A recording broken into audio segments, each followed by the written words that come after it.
Fala galera desse canal que tá cada vez mais nota 10. No vídeo de hoje um super bate-papo com o goleiro da Seleção Brasileira de Futebol de Areia, meu amigo Mão Samarone. Solta a vinheta.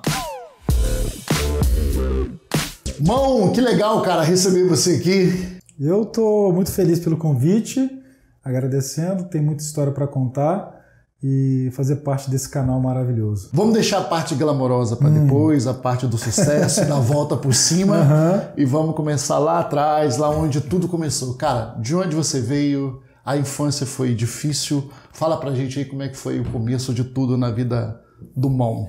Bem, eu sou o Genilson Brito Rodrigues, sou nascido e criado nas Palafitas de Santo Antônio, fique registrado, nas Palafitas de Santo Antônio. Na época era Palafita mesmo. Palafita de Santo Antônio, sou filho do seu Carlos e da dona Geni, sou natural de Vitória, né? Cria ali de Santo Antônio e tive a minha infância ali naquelas ruas, conheço muito bem o bairro de Santo Antônio, hoje eu resido na Serra, mas sim, a minha raiz, a minha essência vem trazida aí dos meus pais ali de Santo Antônio e por conviver naquele bairro maravilhoso. E a infância, cara? Difícil, como é que foi? A minha infância foi muito difícil, divertida e ao mesmo tempo difícil. Fala pra gente aí do cotoco de galinha. Começa a contar cotoco de galinha. Aí, como é que era? Hoje é hilária, né? A minha mãe trabalhava minha mãe trabalhava numa determinada churrascaria e lá se cortava o pedaço da coxa, né? O cotoco da coxa. Minha mãe juntava aquilo ali e levava pra casa e fazia sopa. Só que aquilo ali é de manhã, de tarde e à noite. Você imagina aquilo ali todo dia. Deus. No terceiro dia eu comi irritado já. Eu odeio cotoco de galinha, porque que troço ficou enraizado em mim. Porém, era o único alimento que nós tínhamos na época. Tá doido, cara? Era o único alimento. Nós morávamos no Beco da Noca, né? Hoje é o Projeto Terra, lá que tem lá. Maré de Março para nós era a Disneylândia. Sim. Mas para os nossos pais não, era desespero, porque o barraco enchia de água. Acho que até hoje, né? Até hoje. Então, assim, para mim Santo Antônio foi importante no meu crescimento. Cotoco de galinha também foi, porque eu aprendi a valorizar a comida. Minha esposa até brinca comigo hoje. Mas eu posso dizer que minha mãe, bravamente, ela cuidou da nossa família após, né, o falecimento do meu pai. E cotoco de galinha tá na minha história. Sim. Né? Vamos marcar aí pra gente poder comer um... Aí eu vou deixar pra próxima. Cotoco de galinha. Pra próxima. Bom, dessa infância difícil, foi você, quantos irmãos? Você? Eu e mais um. Você e seu irmão? É. E aí, depois, como é que chegou o futebol na sua vida? O futebol começou numa história muito engraçada. Eu estava sentado meio-fio, lá na Prainha de Santo Antônio, que era a Draga, né? Hoje é a Prainha de Santo Antônio. Antes era a Draga, o Areal. E faltou um goleiro na pelada, que era a pelada da tarde. Todo dia tinha essa pelada lá. E o nome do goleiro era Genilson, mas o dele era com G, o meu nome era com J. Quem chama Genilson, gente? Não vai. Nem... Mamãe não me chama de Genilson. E faltou o goleiro e me botaram lá no gol. Ô menino, entra lá no gol, era só adulto. E eu lembro que uma bola diagonal o cara chutou, agora bateu em mim, eu não defendi nada. O cara falou... Aí o cara falou assim, fica aí que você tá bem. Eu falei, doido, porque a bola bateu em mim. Eu acreditei. Na verdade, você tomou uma bolada, né? Exatamente. Só que o interessante é que não foi nem a bolada. É o que o cara falou. Ele falou assim, fica aí que você tá agarrando bem. Eu falei, mas como que eu tô agarrando bem que essa bola bateu em mim? Ligou o leão. Eu acreditei naquela palavra.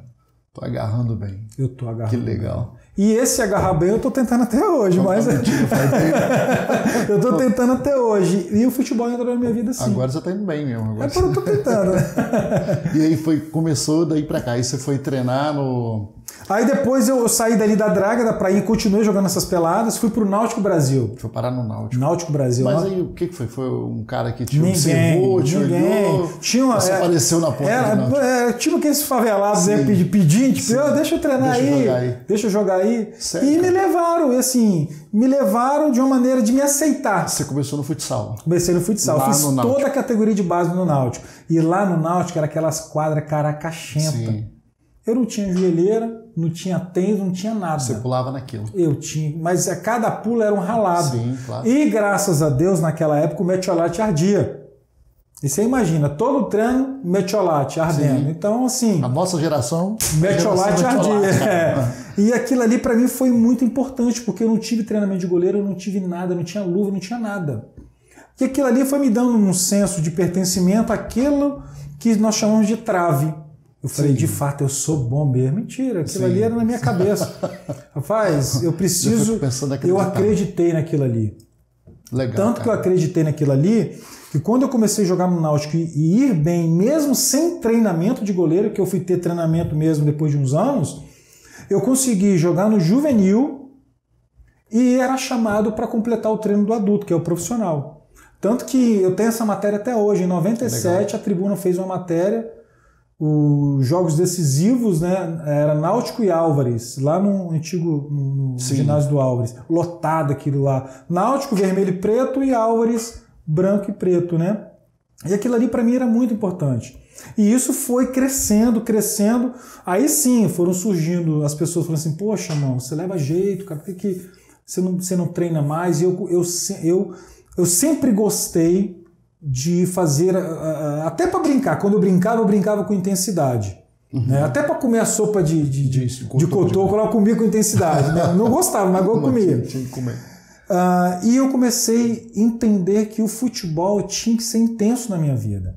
Joguei no Náutico, joguei alguns campeonatos juvenil bem, joguei no adulto, ali eu fui emprestado para o Álvares, joguei um tempo no Álvares, depois eu fui para o Ítalo. E o Ítalo era o seguinte, um clube na Ilha do Boi, só rico, eu de comunidade pobre, tinha que descer, pegava um ônibus no Caratuíra, no 103, parava atrás do Shopping Vitória e subia a ladeira a pé para economizar um vale-transporte, para fazer um lanche depois.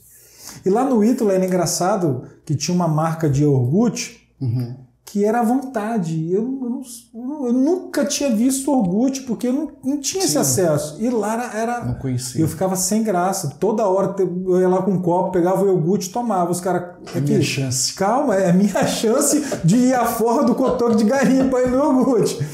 E aquilo ali foi tão importante que o meu crescimento ali foi muito válido, porque foi o Cosmin, que era o diretor, o coordenador lá de futsal, né, de esporte, meu treinador Cacau, eu tenho contato até hoje com eles. Legal, cara. E ali, quando eu cheguei no Ítalo, eu fui contemplado com uma ajuda de custo, vale transporte, e essa ajuda de custo era um contrato. Que legal. Eu e mais 2 atletas. E assim, para mim aquilo ali foi mudando a minha vida. Ali já começou. Eu trabalhava no Boa Praça, antigo Boa Praça. Eu trabalhava nos caminhões de carne, né? Aí já desperta, né, cara? Opa, já dá para eu começar a pensar em viver disso, né? Ou...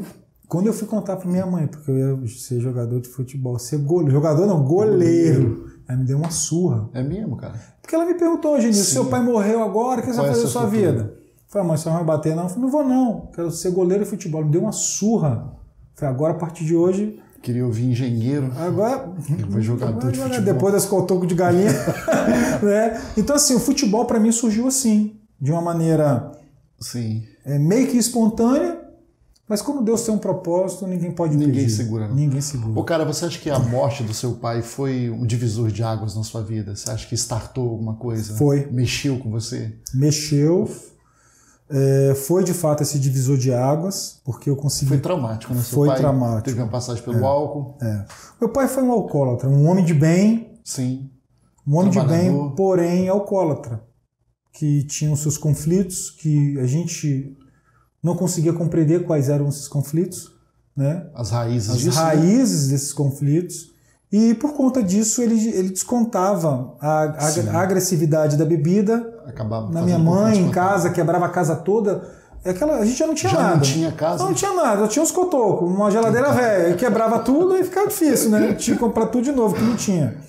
Então, difícil, aquele momento, lidar com o alcoolismo, antes da bebida, meu pai é assim, sério, mas é uma pessoa maravilhosa. Mas o que eu sempre digo, com todos os problemas e defeitos, meu pai, ele foi o meu herói. Ele é o meu herói. Imagino que sim. Né? E porque assim, por que eu falo dessa maneira? Todo mundo fala assim, poxa, você não tem receio de falar? Não, porque fez parte da minha vida, claro. Faz parte da minha essência. E dentro dessa construção, a morte do meu pai foi dolorosa, da maneira que foi. Encontrá-lo do jeito que eu encontrei, morto no lixão. Todos os percalços que eu passei para apagar um pouco daquela memória, para não me impedir de avançar e não, como muitos queriam, que eu falava que eu seria pior que ele, que eu seria um alcoólatra, então assim, que eu seria um bandido. Então muitas das vezes eu tinha que lidar com esses conflitos. Você chegou a ouvir isso, né? Tem uma história de um policial que te falou isso também. Exatamente. Tem um policial que foi meu amigo. Depois, né? Isso Porque não no foi dia, nada. Foi no dia da morte dele, isso aí. No dia do recolhimento do corpo do meu pai, tem aquela bandeja que é horrorosa. Sim. E eu fiquei lá agachado ao lado da bandeja, achando que meu pai ia levantar. Aquilo. E ele apontou para mim e falou o seguinte: esse menino aí, ó, mais um, o policial disse, mais um filho de bebum pra gente prender. Nossa.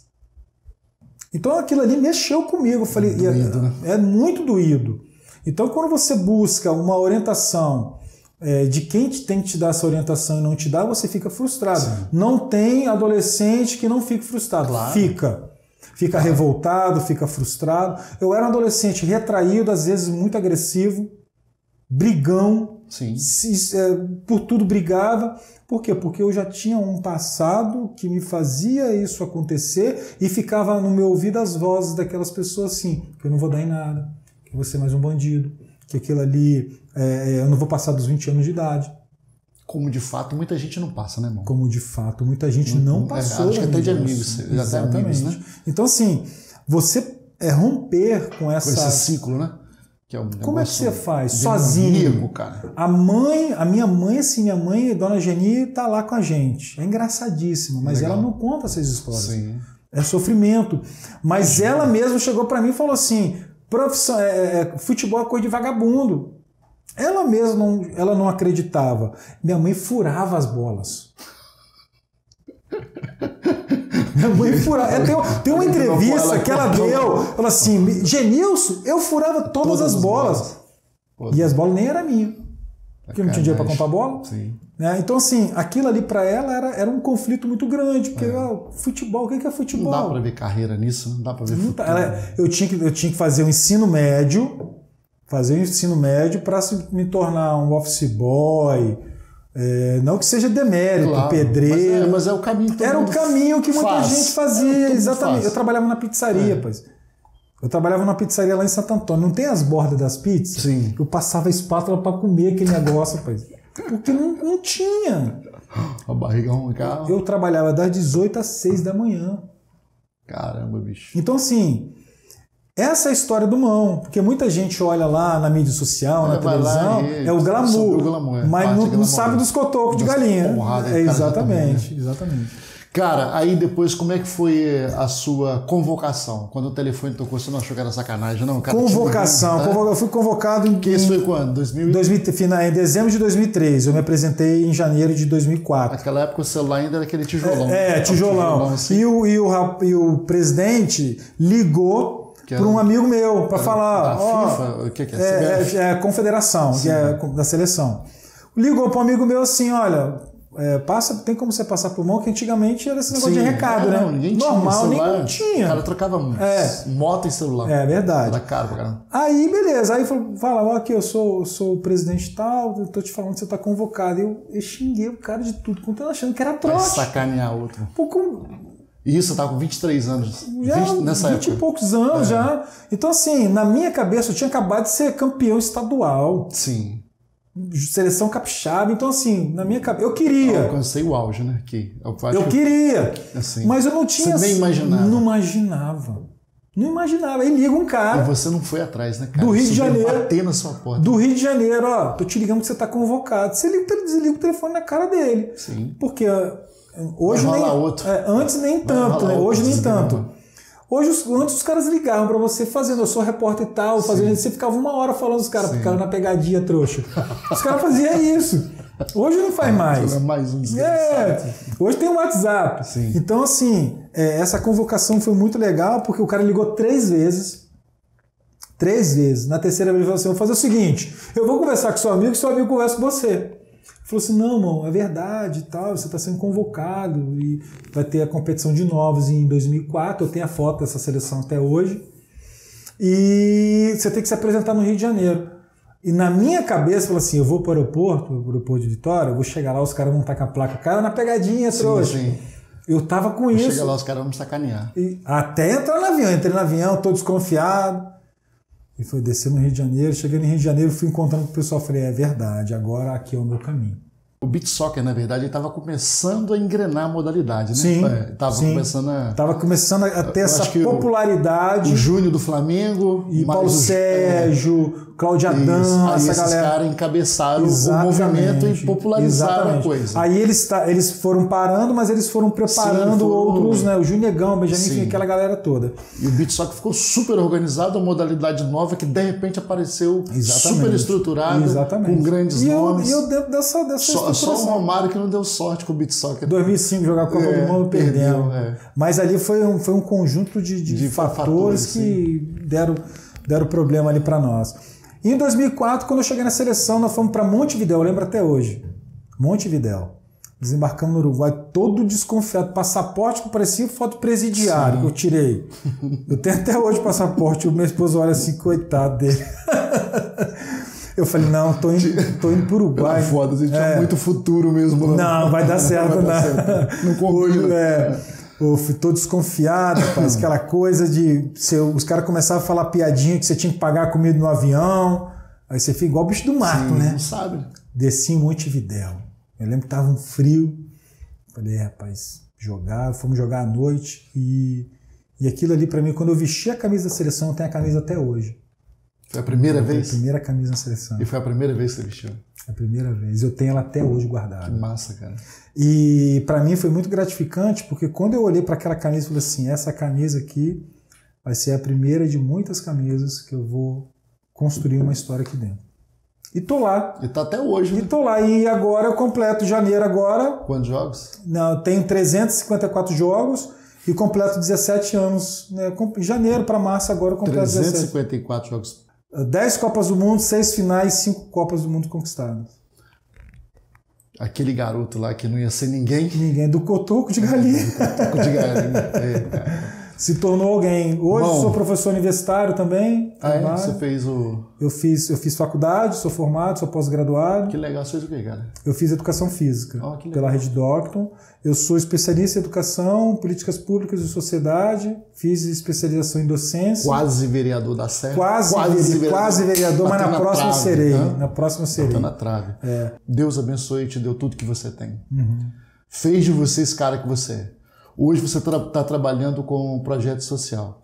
Essa relação com o projeto social para mudar a vida de garotos com realidades parecidas com a sua, isso é uma sensação de endividamento ou é gratidão? Gratidão. Como que você enxerga isso? Gratidão, porque eu não consigo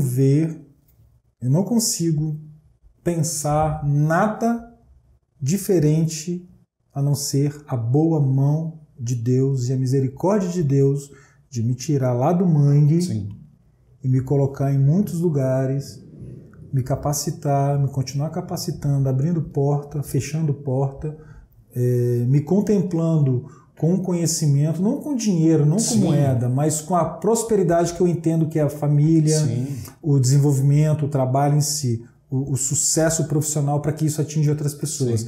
Eu atribuo isso à mão de Deus. E nada mais justo que meu pai sempre me ensinou, gratidão. Eu entendo o seguinte, se o homem consegue ser grato a Deus, ele consegue ser grato a qualquer outro ser humano. E o que tem no meu coração hoje é gratidão.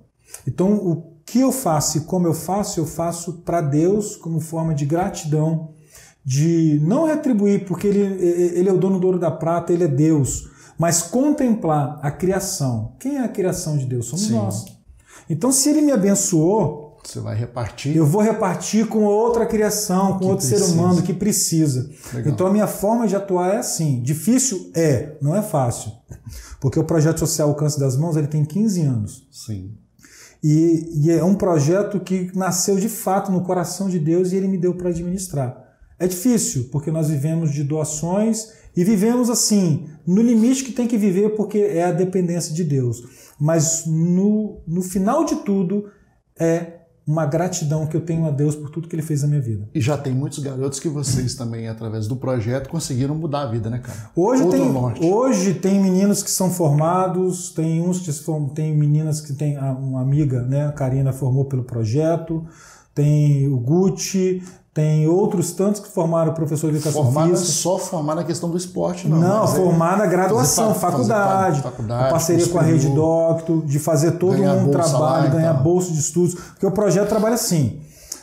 Você fala assim, irmão, eu tenho dinheiro. Eu falei, eu não quero dinheiro, eu quero que você me dê a ferramenta. Qual é a ferramenta? Uma educação, um material de qualidade. Agora nós vamos abrir uma campanha, a campanha Alcance das Mãos de Mãos Dadas pela Serra. Nós vamos arrecadar alimentos, roupas e brinquedos para contemplar essas pessoas. Nós queremos atingir 500 pessoas no município no ano de 2021. O outro processo, o outro projeto que eu quero é um projeto particular. Eu quero fazer o processo de alfabetização básica. O que é alfabetização básica? Eu tenho muitos alunos de comunidade saudável que não sabem ler e escrever. Acredito. Porém, ele não quer o diploma, mas ele quer aprender. Ele quer aprender, exatamente. Ele quer dar a legitimidade do cidadão. De não colocar o dedão lá no documento, mas sim ter o extenso, escrever o nome dele. Por incrível que pareça, muita gente ainda Muita gente. Cara. Esse é um projeto meu que nós vamos lançar a partir de março. Legal. Alfabetização básica, para dar a essas pessoas. E quem vai dar aula? Eu como professor, minha esposa como professora. Voluntários. Pessoas voluntárias que queiram participar conosco, pedagogos, professores de língua portuguesa, enfim. Quem tem um desejo e tem essa veia da docência e quer participar conosco, será muito bem-vindo, porque tem crianças, adolescentes, jovens, adultos que precisam desse processo de alfabetização. Sim. Né? Porque não basta, eu vou dar um caderno para a pessoa. Tudo bem, você deu um objeto. Agora você precisa ensiná-lo a usar o objeto. Então eu penso que a minha forma de gratidão a Deus é fazer esse trabalho. Valeu! Show de bola. É nóis. Obrigado. Obrigado pela oportunidade. Show de Tamo bola. junto, cara. Obrigado, o canal é maravilhoso. Eu desejo mais sucesso, né? Porque o que nós precisamos hoje é dessa unificação de forças. Não é unificar forças para ser grande, mas é unificar forças para tornar alguém grande.